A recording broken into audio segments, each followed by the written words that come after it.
Tommy draws in the traditional style. I'll do some of this because of the lag, Tommy. Tommy uses paper. He draws on, for this book at least, he draws on it with pencils, not done on a computer or on a Wacom tablet or anything like that.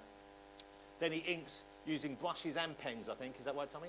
And then the colouring and some of the detail work in the art as well, like the mist sequence, that's overlaid using whatever computer colouring techniques you use, isn't it, Tommy?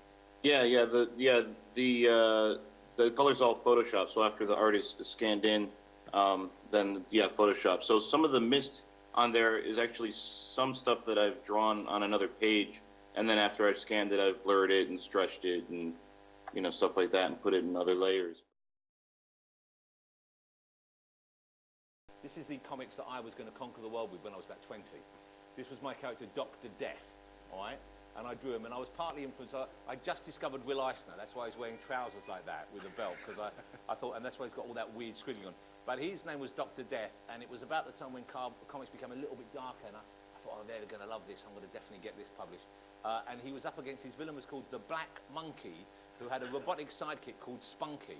And I just thought that was the funniest thing. I just thought that was a brilliant piece of just sophisticated wit to call a robot Spunky.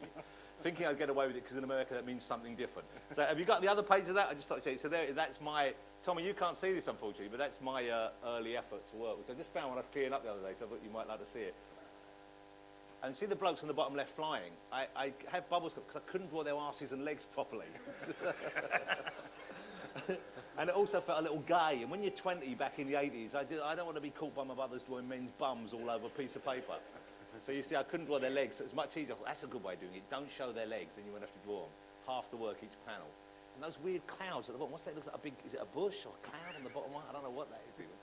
Is there, and there's another book I did afterwards. I like the panel in the middle where the device comes down in front of his eyes. But I really wanted to draw close, and I wanted to do detective stuff always for some reason.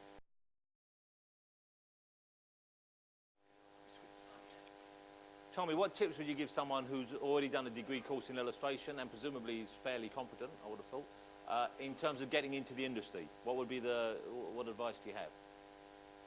I would say going to conventions is a big help, So, I mean, conventions like the one where you are, meeting people, showing them your work. As far as comic books go, I would probably try and publisher sending your work is nice in the mail, stuff like that, but there's so many thousands of people sending stuff, so it really does help to go to a convention and try and meet with an editor, talk to them, show them your work. Lots of them do portfolio reviews. So as far as getting your work seen, that's going to be, it's all about networking. I mean, so much of it is meeting someone who can introduce you to someone else and to someone else, and so, I mean, that was how I did it, was mostly just through meeting more and more people and getting better and better and getting more and more critiques of my work and getting my stuff seen as much as possible. What are the kind of the rookie mistakes that people make when they first start out? What are the kind of, things that people should avoid doing in terms of submissions or in terms of what work they show to an editor? Well, I think the main thing, to comics is storytelling, and there are things you can do differently with style, but there are certain things that can really be done correctly or completely wrong. So mostly that's in the storytelling. So I think, unfortunately, I see some really, really bad storytelling in some major mainstream comics, but I would say that you really need to show that you can tell a story. I mean, it's just as important and sometimes more important than the ability to really nail an anatomy or locations or anything. It's just the storytelling. You really need to show at least 2, maybe 3 pages of a sequence, and I think that lots of people don't really do that. They just do pin-ups or cover kind of things.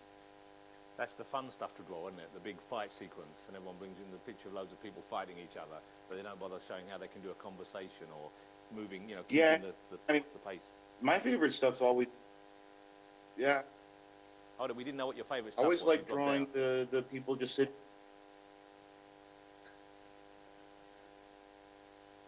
You go.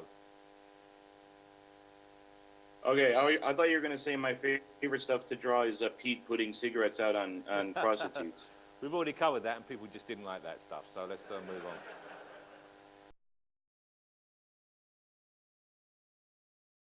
And then in the 80s, I really loved Howard Chaykin's stuff, and American Flag, and then The Shadow. And my favorite Shadow pages were the ones of just Lamont Cranston and the characters sitting around and talking. And it, reminded me a lot of the illustration that I like by Robert Fawcett and Noel Sickles and all those guys. So I get more excited drawing that than a splash page of people beating up on each other, because it's not very challenging. Yeah, I would have thought as well, in terms of, regardless of what you want to get in the comics, I would have thought there's loads of people out there who are influenced by McFarlane and influenced by comic book artists, traditional comic artists. You're not yet another guy who comes from the Kirby school or from the kind of Romita school or from the, and I know you did work with Chaykin a little bit, but Chaykin always had a past in illustration, didn't he?